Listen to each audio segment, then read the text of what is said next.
From Vermont Public, this is The Frequency. I'm Mitch Wertlieb. It's Monday, October 6th, and here are today's headlines. Senator Bernie Sanders is calling on his Democratic colleagues to be prepared for a long battle with Republicans. As their dispute over a proposed short-term budget bill continues, so does the federal government shutdown. Sanders and most members of the Democratic caucus insist the bill include an extension of subsidies for Affordable Care Act health plans.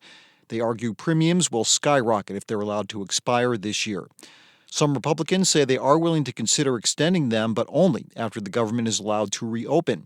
And Sanders told Vermont Public that's not acceptable. I do not intend to go back to Vermont, having voted to throw 45,000 people off of the health care. That is a death sentence. I'm being quite literal here. I ain't going to vote for that. Sanders says President Trump also needs to support an agreement to extend the subsidies.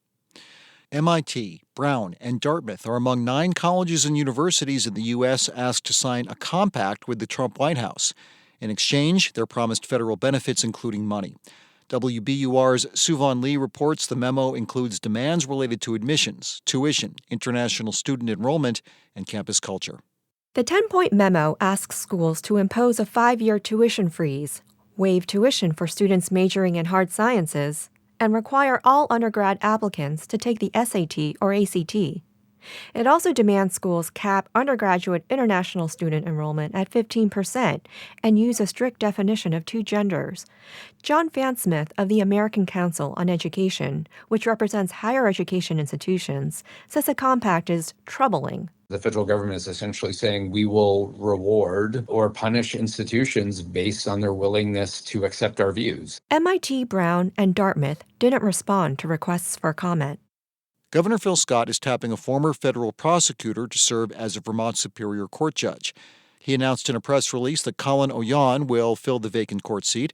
Oyan has most recently worked in various executive roles within Vermont Electric Power Company and Vermont Gas Systems.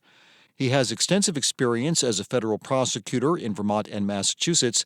In Massachusetts, he prosecuted Boston mobster Stephen Fleming and al-Qaeda terrorist Richard Reed. Oyan will fill a vacancy left open by the retirement of Judge Samuel Hoare. And Dartmouth College has decided to look into the question of whether dog or cat owners donate more to charitable causes. A recent study published by Dartmouth examined decades' worth of data to find out. Herbert Chang teaches social science at the Hanover, New Hampshire school, and he says he was slightly surprised to find that people who don't own pets at all actually donate the highest amounts of money to charities. But it turns out cat owners tend to donate the most frequently. And in psychological surveys, we found that cat owners tend to be more neurotic as well. And so this increased frequency in terms of microdonations seems to match up with our stereotypes of cat owners. Chang says marketing companies can leverage insights about how pet ownership influences philanthropic behavior to help drive charity campaigns. And coming up, we've got more animal-related news for you. A ski resort in the Northeast Kingdom has gone low-tech when it comes to clearing their slopes from unwanted plant growth. It's goats to the rescue after this. Every fall, ski areas across Vermont have to brush hog and weed whack from their slopes to clear them of shrubs and grass for ski season. Now, some mountains are experimenting with a different kind of mower, goats. Vermont Public's Abigail Giles went to Jay Peak to learn more.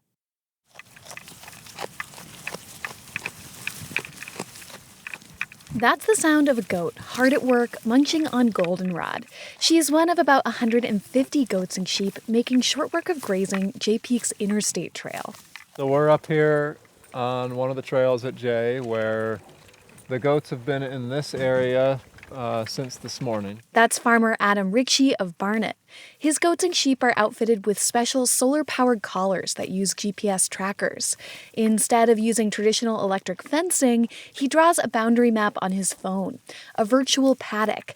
This lets him move the animals multiple times a day so they can cover more ground and don't overgraze. And it saves a lot of time. We also have Helios, the guardian dog, so he spends his time with the flock. If the animals stray too far, they get an audible warning. After a few of those, they get what Adam says is a light shock, similar to an electric fence collar for a dog. The goats get to munch on grasses, but also knotweed and small trees like willow and maple, and Adam gets a place to graze them and a bit of extra income for his small farm.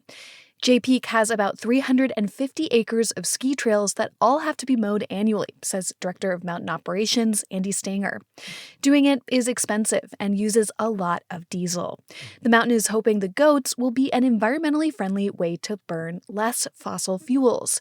So far, he's been happy with the results, and there are obvious branding benefits. It's good for the environment, and it didn't take a lot of convincing for us to hop on board with it. Grazing ski trails isn't a new idea. It's been tried before, but rotating animals so frequently is labor intensive, and traditional netting doesn't always work well in steep and rocky terrain. These collars aren't cheap. They're $200 a piece. A state grant is helping farmers test them out on loan. As for the environmental benefits, grazing does use less fossil fuels than mowing. But when it comes to the climate, that's where the math starts to get a little more complicated. Meredith Niles is a researcher at the University of Vermont who studies this. It's not an easy apples to apples comparison. We have to think about all kinds of greenhouse gas emissions if we're talking about climate change. Niles says goats and sheep produce methane, a super potent climate warming greenhouse gas. It mostly gets released when they burp or fart. She says so long as projects like this one don't add a lot more animals to the landscape, it's likely they're reducing emissions. So I think this is a really interesting, innovative solution. Back on the slopes, Richie says there's no terrain at Jay Peak that's too steep for his goats to graze. And he's thinking about buying the collars at the end of the season. And then there's another one that has a name that also jumps on stuff. That's James Blonde. He's over there somewhere.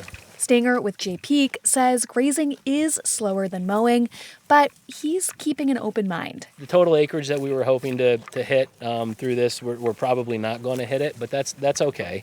I think it's going well, and if it's something we do in the coming years, we'll have learned a lot this year, and next year will be better than this year. If the pilot proves successful, the virtual paddock technology could allow grazing in all sorts of places that are mowed now, like under power lines and solar arrays. A sweet deal for local farmers in need of pasture and for the climate. For Vermont Public, I'm Abigail Giles.